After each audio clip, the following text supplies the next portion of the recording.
Naglipanan na naman yung mga fake account ko, Maria Jose.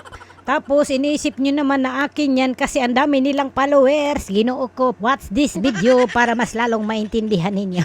So ganito lang po yung mga pang-i-scam nila mga antino. So ito po, nag-create ako ng isang profile account para ipaintindi ko sa inyo. Hindi ko na nilagyan ng cover photo kasi sample lang naman ito. Kapag bagong created na account, so hindi pa natin makikita yung bio dyan. So pumunta tayo dito, hanapin natin itong edit public details. So dito makikita natin ang bio. So itap natin itong describe yourself.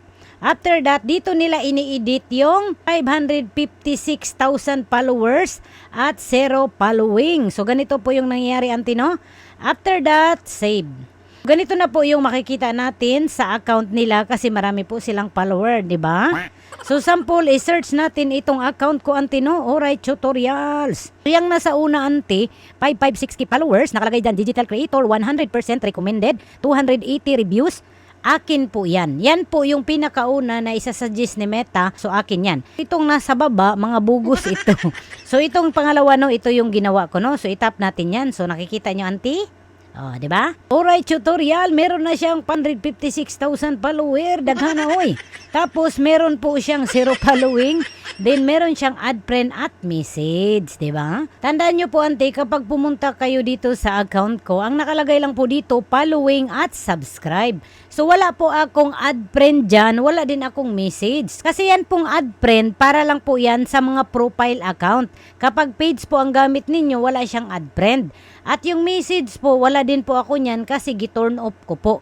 Halos po lahat ng fake account ko, meron po siyang add friend at message. Kadalasan kasi ginagawa nila yan na mag-create sila ng fake account sa medyo marami ng followers para makahakot sila ng followers, makaipon ba?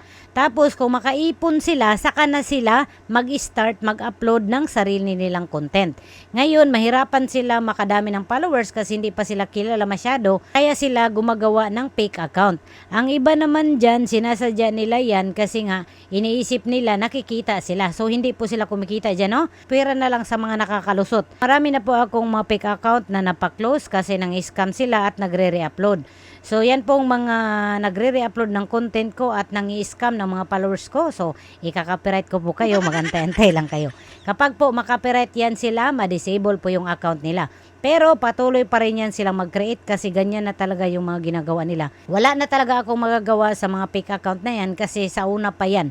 So hindi na talaga sila matigil-tigil. Pero kayo mismo, kapag hindi po kayo mangloko, wala pong manluloko kung walang magpaloko. Huwag po kayong maniwala dyan sa add friend ako ni Tomboy TV, Maria Osip. Paano po ako maka-add friend? I-page po ako. Ang nakaka-add friend lang po ay profile.